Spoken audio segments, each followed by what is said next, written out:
ዳግም እንግዲህ ከልጅነቱ ጀምሮ በጣም የሚወዳት ፍቅረኛ ነበረችው። እንዲሁም ደግሞ አብሮ አደግ ጓደኛው ናት። እንግዲህ ያቺ አብሮ አደግ ጓደኛውን አሁን ላይ እየፈለገ ይገኛል። ዳግም ምንም ቢፈልጋትም አብሮ አደግ ጓደኛውን ግን ደግሞ የሴት ጓደኛ የሆነችው ሰላምና እንዲሁም ደግሞ ሄለን የሚባሉ ሁለት አሉ። ሰላምና ሄለን ጓደኛሞች ሲሆኑ ከዳግም ላይ መጫወት ይፈልጋሉ። ጨዋታው እንዴት ነው? ሄለን አብሮ አደግ ጓደኛው እንደሆነች እና የልጅነት ጓደኛው እንደሆነች ለማስተዋወቅ ፈልጋለች።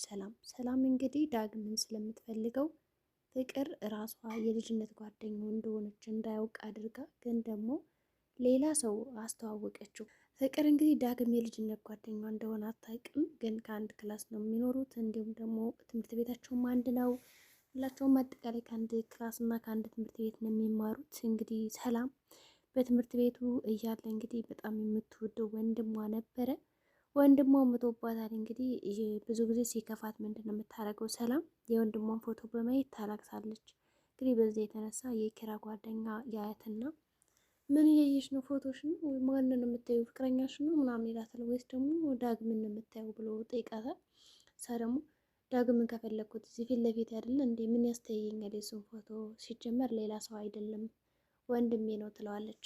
የኪራ ጓደኛም እንግዲህ እንዴት ታውቂያለሽ? የኔ እህት እንኳን ፎቶ እንደዚህ ልክ እንዳንቺ ትኩር ብላ ልታይ ቀርቶ እኔን ራሱ በአካል ስታይኝ አትወደኝም። አንቺ ምን አይነት ፍቅር ቢኖርሽ ነው ይላታል ማለት ነው። እሷም እንግዲህ እሷ እኮ ስላላጣች ነው ምናምን ትለዋለች። ምን ማለት ነው ይላታል። እንግዲህ የኔ ወንድም በህይወት የለም ሞተዋል ትለዋለች ማለት ነው። ከዚህ በኋላ በጣም ያዝንና ለጓደኛው ኪራ ሄድና አንተ ወንድሟ እንደሞተባት ታውቃለህ እንዴ ሰላም ብሎ ይጠይቀዋል። እኔ ምን አገባኝ እንኳን ወንድሟ ግን ወንድሟ ከመሞት ይልቅ እራሷ ብትሞት ነበር የሚቀለው ይላል እንግዲህ ኪራ። ምክንያቱም ሁላችንም ወደዛ ለመሀጅ ነን። ግን ደግሞ በጣም እሱ ከክፋትና ከተንኮል ውጭ ሌላ የምታውቀው ስራ ስለሌላት እሷን ቢወስዳት ይሻል ነበረ በማለት እንግዲህ ይመልስለታል። አንተ ልጅቷ እንደዛ በጣም አዝና እንዴት ነው እንደዚህ የምትበሳጨው እንደዚህ የምትላት ሲለዋል። እንግዲህ ጓደኛው የኪራ ጓደኛና ኪራ እንግዲህ ያው አንድ ትምህርት ቤት ሲማሩ ግን ደግሞ በጣም ሳይጣሉ አይውሉም፣ ይጨቃጨቃሉ፣ እንደ ጓደኛ ይመካከራሉ።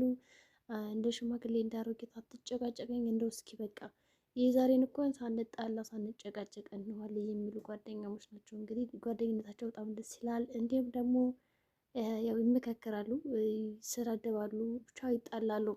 ይሁን እንጂ ይሄ ኪራ ፍቅር የምትባለውን ያፈቅራታል። ፍቅር ደግሞ እኔ በአሁኑ ሰዓት ምንም አይነት ፍቅር አልፈልግም፣ ትምህርቴን ነው መማር የምፈልገው፣ ከዛ በተጨማሪ የራሴ ህይወት አለኝ፣ አሁን ላይ ፍቅር ምናምን እያልኩ ጊዜን የማጠፋበት ጊዜ አይደለም በማለት እንግዲህ ለኪራ ነግረውም ነበረ። ይሁን እንጂ እንግዲህ ከዳግም ጋር ሲያየት በጣም ይጣላል። እንዲሁም ከሌላ ሰው ጋር ራሱ እንደዚህ ሲያት በጣም ይጨቃጨቃታል፣ ይጠላታል። እንዲሁም ደስ አይለውም፣ ይደባደባል። ከነዛ ሰዎች ጋር ልደባደብ ነው የሚለው። ይሁን እንጂ ፍቅር ደግሞ በእኔ ምክንያት እንደዚህ መሆን የለብም፣ ከማንም ጋር ስትጣላ ማየት አልፈልግም እና ደግሞ አንድ ነገር ከሆንክ አንተ ራሱ እኔ እሞታለሁ ምናምን በቃ በዚህ ምድር አልኖርም ትለዋለች። ከዛ እንደዛ ብላ ስትነግረው እንግዲህ ኪራ የመሰለው ነገር በጣም እወድሃለሁ አፈቅርሃለሁ ያለችው የመሰለው ግን እሷ እንደዛ ያለችው በእሷ ምክንያት ችግር ውስጥ እንዳይገባና ምንም ነገር እንዲሆንባት እንደማትፈልግ ግን ደግሞ ባታፈቅረውም እንኳን በምድር ላይ እንዲኖር ትፈልጋለች ማለት ነው ፍቅር። እሱ ግን ያሰበው ምንድን ነው? ትወደኛለች ታስብልኛለች ብሎ ነው እንግዲህ ያሰበው። ወዲያውኑም እንግዲህ ወደ ጓደኛው ይሄድና ጓደኛዬ ይኸውልህ እኔ እንደዚህ ተባልኩ እኮ ፍቅር እኮ እንደዛ አለችኝ ይለዋል። ምን አለች ሲለው እንግዲህ በቃ እኔ አንተ ከሌለህ አልኖርም ብላለች እና በእኔ ነገር ምን ነገር እንድትሆነብኝ አልፈልግም አለችኝ። ይሄ ነገር ምን ማለት ነው ይለዋል። እንግዲህ አይሷ እኮ እንደዛ ያለች ሲጀምር ወደህ አይደለም በትናንትናው ነገር በተፈጠረው ነገር ያው የሆነ ነገር እንዳትሆን እንዳትጎዳ ብላ ነው እንጂ ወደ አይደለም ይቃ ይለዋል። እንግዲህ ጓደኛው በጣም አስተዋይና ብልጥ ነው። እንዲሁም ደግሞ እንደማትወደው ራሱ በግልጽ ነግሮታል። ኪራ ግን ይህንን ነገር አምኖ መቀበል አልቻለም። እሷ የኔ ብቻ ናት ማለት እንግዲህ እየዛተ ነው። ከዳግም ጋርማ አላያቸዋለሁ እያለ እንግዲህ ያው ዳግምን ሲያዩ በጣም ይጠላዋል። ምክንያቱም ዳግም እና ፍቅር በጣም ይስማማሉ። የልጅነት ጓደኛው እንደሆኑ ወይም ደግሞ ጓደኞች እንደሆኑ አይታወቁም። ግን ደግሞ ዳጊ ምንድን ነው ያሰበው ጓደኛው ሄለን እንደሆነች ፍቅር ይህንን ነገር ታውቃለች እና ስለዚህ ትምህርት ቤት ሲሄዱም ሲመጡም ያው ያጠናሉ። ትምህርት ቤት እንግዲህ በጠዋት እየሄዱ እያለ ያው በጣም ፍቅር ቸኩላ ቶሎ ቶሎ ጥድፍ ጥድፍ እያለች እየሄደች ነው ወደ ትምህርት ቤቱ። ዳግም ከኋላ ከኋላ ይከተላታል። ዳግምም እንግዲህ ምንድን ነው እንደዚህ የሚያሮጥሽ ምናምን ይላታል። ያው በቃ እና እኔ ትቼው ነው እንጂ ነው ቶሎ ቶሎ መራመዱ ጥዬሽ ነበር የሚሄደው እያለ ያው በጨዋታ ይይዛታል ማለት ነው። ፍቅርም እንግዲህ ምንም አይነት መልስ ሳትሰጠው ልክ በቃ በጠዋቱ ትምህርት ቤት እንደምንሄድ ሰዎች አለን አይደለ? ያው ቶሎ ቶሎ እየተራመደች እየሄደች ነበር። ቢሆንም ቀድሟታል። ከቀደማት በኋላ እንግዲህ ያው እንድትደርስብኝ ብሎ ቆም ይልላታል። እሷ ግን ጥላው ነበር ሄደችው። ያው ተቀድመሃል ምናምን ምንድነው ጥለሽ የምትሄጂው ይላታል። ሰማህ አይደለ? እንግዲህ ያው ቀደምኩ ብለህ ስትደሰት ያው ለአንተ እንደዚህ ያዘንክለት ሰው አልፌዋለሁ አዝኜለታለሁ ምናምን ብለህ ከተውከው ሌሎች ሰዎች ራሱ መጥተው በእርግጠኝነት ያው ጠቅጥቀው እንደሚሄዱ ማመንክን አትዘንጋ እና ምንም ቢሆን ካለፍከው ያንን ሰው እለፈው እንጂ ወደኋላ አትመለስ ብላ እንግዲህ መክራ ፍቅርም ጥላው ትሄዳለች። እንደዚህ እያለገለግን ትምህርት ቤት መሄድ አለብን እንዲያረባክሽ ቆይ እያላትም ነበረ። እሷ እንግዲህ እንደምንም ብላ ደርሳለች። ሰላምም እንግዲህ እነ ዳግምን እነዛን አትወዳቸውም። ዳግምና ጓደኛው ጋር ሲታዩ በጣም ይመነጫጭቃሉ። አንተም ቢሆነችን ፍቅር ወዳት ነው አይደለ? እንደው ምኗ ይወደዳል ያች መንቀራ የሆነች ምናምን ትላለች። እንግዲህ አድሬ ኪራ ምን አገባሽ አንቺ ክፋት ተንኮል እያለ እሷ የሚሰርባታል።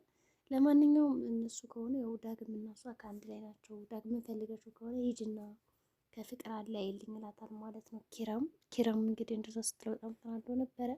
ይሁን እንጂ ያው እች ሰላም የምትባላ ቀላ ሰው አይደለችም፣ የክፋት ሰው ናት። ምክንያቱም የራሷን ጓደኛ እንግዲህ ሄለን የምትባለውን እሷ ራሷ ፍቅር እንደሆነች እና ለዳግም የልጅነት ጓደኛ እንደሆነች አድርጋ ያቀደችው የጠነሰሰችው፣ እንዲሁም ደግሞ ጓደኛ ሁሉ እንዲታወቃት ያደረገችው እሷ ናት። ፍቅር ይህን ነገር አታውቅም። ሄለን ግን ታውቃለች። በጣም እያስመሰሉበት ነው ያለ። እንግዲህ ዳግም ምን ሊል ይችላል? ሁለቶች እያስመሰሉበት ነው። ካወቃቸው የልጅነት ጓደኛ ማን እንደሆነ ካወቀ በጣም ሊያዝንባቸው ይችላል። በተለይ ደግሞ ሰላምን እኔ ልክ እንደ ወንድምሽ ባልሆነ ራሱ ወንድምሽን የሚተካ ቦታ ባይኖረኝም ግን የወንድምነት ምክሬ አለ፣ ድጋፍሽ አለ፣ ሁል ጊዜ አብሬሽ አለውኝ እንዳታዝኝ ብሏታል ማለት ነው። ሰላምን ማመሰግናለሁ ትለዋለች። ሰላም ግን ትወደዋለች፣ ግን ስሜቷን ደግሞ ደብቀዋለች፣ እየተናገረች አይደለም። እንግዲህ ዳግምም እስኪ በቃ ሄለን ልያት በማለት ወደ ሱቋ ሄዶ ነበረ። ከሱቋ ከሄደ በኋላ እንግዲህ ፍቅርን ያገኛታል። ፍቅርም እንግዲህ እዛ ሱቅ ውስጥ የራሷን ፎቶ አግኝታ ነበረ። እንደ አጋጣሚ የሆነ ነው ፎቶው ምን እንደሆነ አይታ እሱ ይዘው ነበር ሄደችው። ከዛ በተጨማሪ እንግዲህ ሄለን እዚህ ነው እንደምትሰሪው፣ ፍቅር እዚህ ነው እንደምትሰሪው ምናምን ስላት አዎ ትለዋለች ማለት ነው። እንግዲህ ሰላምም ስታገኛት ከዳግም ጋር አብረው እንዲሆኑ ስላልፈለገች ምንድን አደረገችው?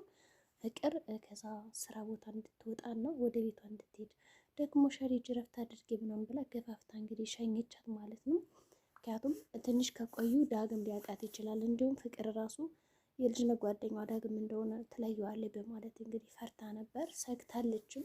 ሰው ምንድን ያደረገችው እዛ ሱቅ ቦታ እንድትወጣ ያደረገቻት። እሷም እንግዲህ ፍቅር ያው የስራ ሰውና የትምህርት ሰው ስለሆነች ምንም ነገር ሳትላቸው ነው የወጣችሽ፣ በቃ ሄዳለሁ ማለት ወጣችላቸው። እንግዲህ ዳግምና ሰላምን ቁጭ ብለው ማውራት ጀመሩ ከሄለን ጋር። ሄለንም ስራ እንዴት ነው ምናምን ብሎ ጠይቃት፣ እሷም እንግዲህ ሁሉም ነገር ሰላም እንደሆነ ትነግረዋለች። ከዛ በቃ እኔ ልሂድላችሁ እናንተ አውሩ ትልና ሰላም ጥላቸው ትሄዳለች። በተጨማሪም እንግዲህ ያው ፍቅር ያው ትምህርት ቤት ዳር ቁጭ ብላ ሳለ ኪራ መጥቶ እንዴት ነው አጥኚ የምፈልገው ነገር ነበር እና እስኪ አስረጅ ምናምን ይላታል። በእርግጥ ኪራ ምክንያት እየፈለገ ነው ከፍቅር ጋር የሚሆንበትን አንዳንድ ነገሮች ብቻ ግን እሺ ምንድን ነው የምትፈልገው ትለዋለች በግልጽ። እሱም የሚፈልገውን ነገር እንደማያውቅ ሲነግራት በቃ አንተ የምትፈልገውን ነገር ስራ፣ በቃ የሚያስደስት ነገር ብላ መከረችው። እንደዚህ የመከረችው እያለ እንግዲህ እናቷ ታማሚ ነች፣ ስልክ ይደወልላታል ማለት ነው። ፍቅርም ይቅርታ ይህን ስልክ ማንሳት አለብኝ ትልና ልታስረዳው የነበረውን ያው ታነሳዋለች። ወዲያውኑ እንግዲህ እናቷ እንደታመመች ይነገራታል። ፍቅርም እንግዲህ ሳታስረዳው ጥላው ትሄዳለች ማለት ነው። ኪራም ይጠብቃታል። አብሬሽ ሊሄደው ማለት ያው ተያይዘው ሄደዋል ማለት ነው። ዳግምም ተመልሶ ወደ ሄለን ሱቅ መጣና ፍቅረኛ አላት የላትም ብሎ ሰላምን ጠይቋል ነበረ። ሰላም እኔ ያላውቅም በማለት ነው የመለሰችለት። ይሁን እንጂ ቀጠሮ አለብኝ ብሏት ሲለያት ወዲያውኑ ለሄለን ደወለችና ቆይ ቀጠሮ አለን ብለሽ ያልነገርሽ ለምንድን ነው ትላታለች። ምክንያቱም አንድ ላይ እንዲሆኑ ስለማትፈልግ ይህን ነገር ቀንዱን ብለሽ በአጭር ጊዜ ተቋጭልኝ እንጂ ሁሌ እንዲመላለሱ አልፈልግም ትላለች። ከዛ ሄለንም እኛ አንቺ ሳትመጭም እንዴ አብረሽ እኮ የምትመጭ መስሎኝ ነው ምናምን ስትላት እኔ አልመጣም ከመጣው ሊደብረው ይችላል ዳግም ብላ ነው እንግዲህ የመለሰችላት። እንዲሁም ደግሞ ይጠረጠርናል ብለው ስላሰቡ ግን ደግሞ ከሄለን እንዲርቅ ማድረጊያ መንገድ እየፈለገች ነው፣ ሄለን እንዳይወዳትና ሄለን እንዳትወደው በማለት ሰላም ፈርታለች። ይሁን እንጂ ዳግም ከደረሰ በኋላ ስለ ደህንነቷ ስለ ጥያቄዋ ከጠየቀ በኋላ እኔ የምልሽ ግን ጓደኛ አለሽ ወይ ብሎ ይጠይቃታል። እንግዲህ ጓደኛ ለምሳሌ እኔ ማወቅ ከፈለግሽ የለኝም ብሎ ራሱን አስቀድሞ ይናገራል ፍቅረኛ እንደሌለው። እሷም እንግዲህ የለኝም ግን በቅርቡ አንድ ላይ የምንሆን ይመስለኛል፣ የእሱን ፍላጎት አላውቅም እኔ ግን በጣም እፈልገዋለሁ ከአንድ ላይ በሆን ደስ ይለኛል ብላ ፍላጎቷን ትነግረዋለች። እሱም ይደሰታል እንግዲህ ምክንያቱም ፍቅረኛ የለኝም ስላለችው። በዚህ መሀል እንግዲህ ያው ስለ ፍቅርም አውርተዋል። ፍቅር የስራ ሰው እንደሆነች እና ጎበዝ እንደሆነች ነግሯታል። እንዲሁም ብዙ ጊዜ ዝምተኛ እንደሆነች ይነገረዋል። እንደዚህ እያወራት እያለ ይደወልና ፍቅር እኔ አልመጣም፣ በእኔ ቦታ ሌላ ሰው ፈልጌ እናቴ ታሟብኛለች ትላታለች። እሷም እንግዲህ ለመጠየቅ ወደዛ ቤት ትሄዳለች። ያው ዳግምም አብሬሽ ካልሄድኩም ማለት ይከታተላታል። ከሄዱ በኋላ ግን እናቷ ፊቴን አጠቆረችብኝ በማለት ተለወጠች ከዛ ቤት። ኪራም ነበረ ከዚህ ቤት ምን ስራ መጣ በማለት እንግዲህ ያው ከዳግም ጋር ለመጣላት ይሞክራሉ። ግን እንዳይጣሉ አድርጋ ያው ተለያይተዋል። ፍቅር እንግዲህ ወደዛ ቤት ውስጥ ቢገባ በእርግጠኝነት ዳግም ፍቅር እንደሆነች ልጅነት ጓደኛው ያውቅ ነበረ፣ ግን ሊገባ አልቻለም። ምክንያቱም አጅሬት ሄለን ተብያዋ ወደዛ ቤት እንዲገባ አልወሰደችውም። በርጋ ነው የጠበቃት። በተለይ ደግሞ ያው ኪራም አብሮ ስለነበረ እንዳገባ ይለዋል። ኪራም እንግዲህ የፍቅር እናት በጣም ጥሩ ነች፣ ማንንም ሰው አገላመጥም፣ እንደዚህማ ማድረግ የለብሽም በማለት ያሰናበታታል። እንግዲህ ዛሬ ቪዲዮአችን ይህን ይመስል ነበር። በቀጣይ ቪዲዮ እስከምንገናኝ መልካም ጊዜ ይሆናላችሁ።